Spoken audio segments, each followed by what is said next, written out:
Okay, good evening. So today we will assess you this letter. Okay, mm, this is okay. This is one okay. Oh, you didn't write any salutation before reference. Before reference, you have to write salutation like dear Dr. David, like that. Or you can also like this. Write like this. Dear Dr.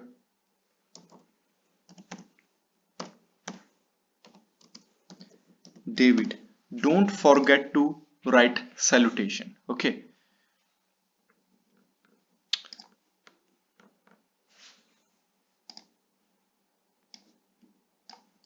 And the next thing is Dr. What it is. It is with or what it is.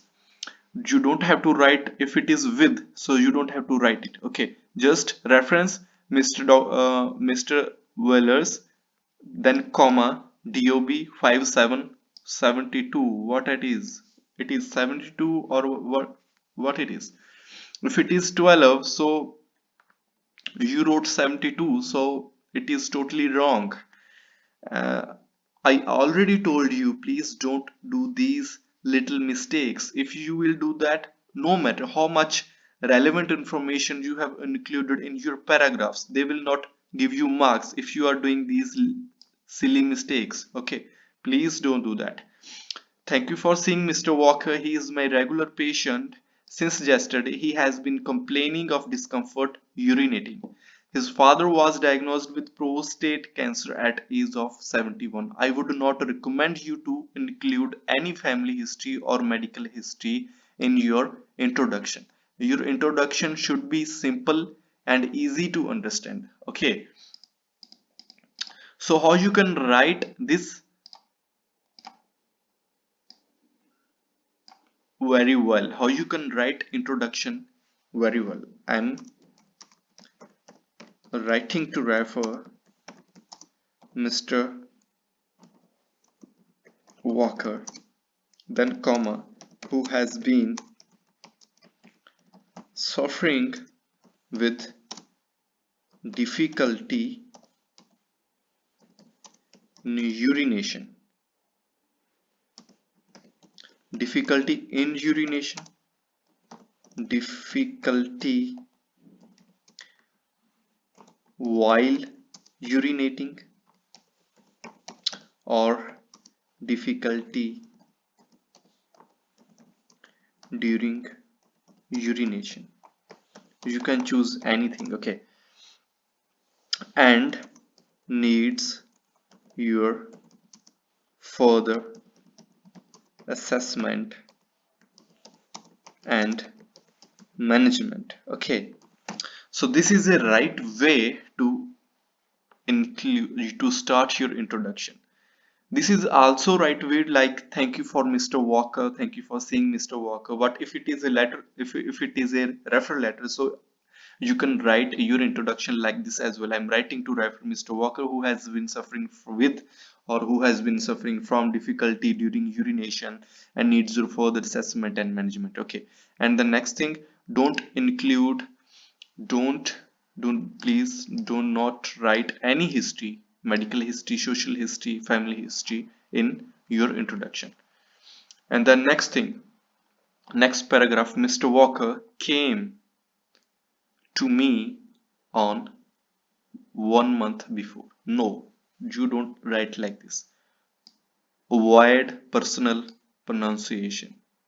Avoid personal pronouns. Me, my, our,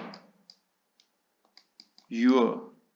Okay, please, if you can, avoid personal pronouns. Okay.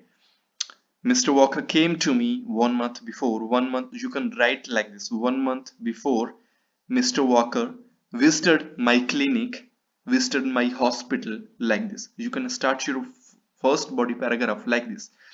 1 month before, then comma, Mr. Walker visited my clinic, visited my hospital for regular checkup.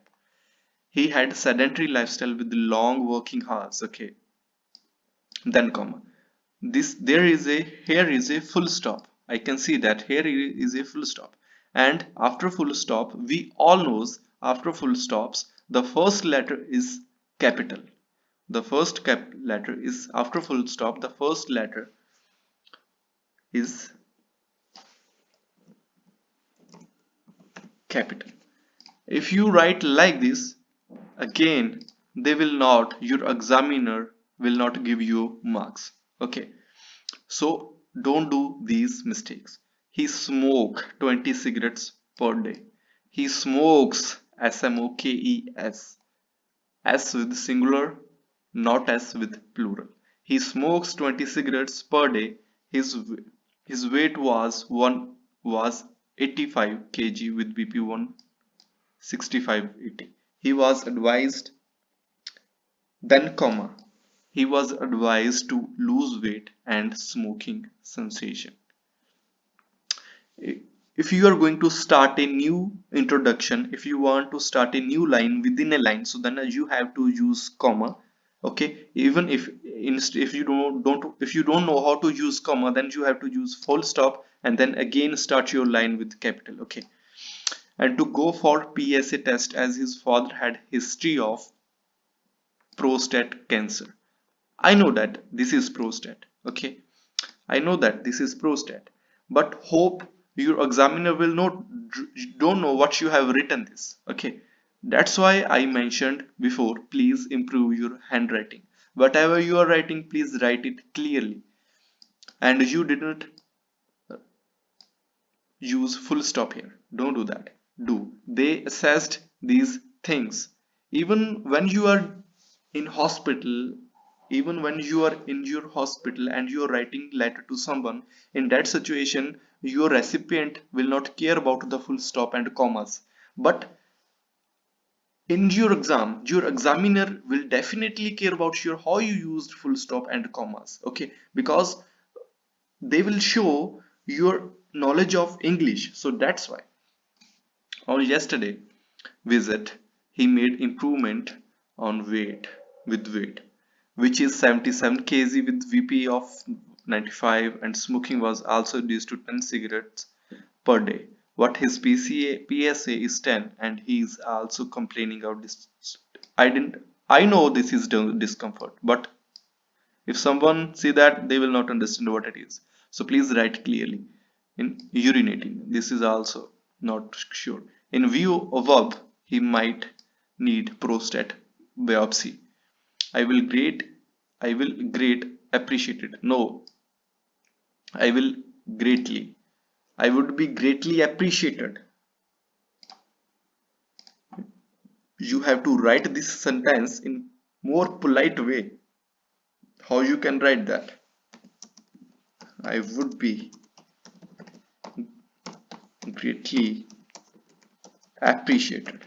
Yeah, so in view of above, instead of that you can write based on the above information or according to the above information. Okay, so yeah, if you could assess Mr. Walker. Okay, this is good. Yeah, so please don't do these silly mistakes. Hope you understand what I'm trying to say. And if you need any inquiry and if you need any help, please let me know in the chat box. Okay, and I think I told you about the proofreading, and I'm definitely sure in this letter you didn't do proofreading. I can see that. So please don't forget to do that. In next letter, please do that. And if you need any help, take care. Okay, if you need any help, please let me know in the chat box. Take care for now. Good night.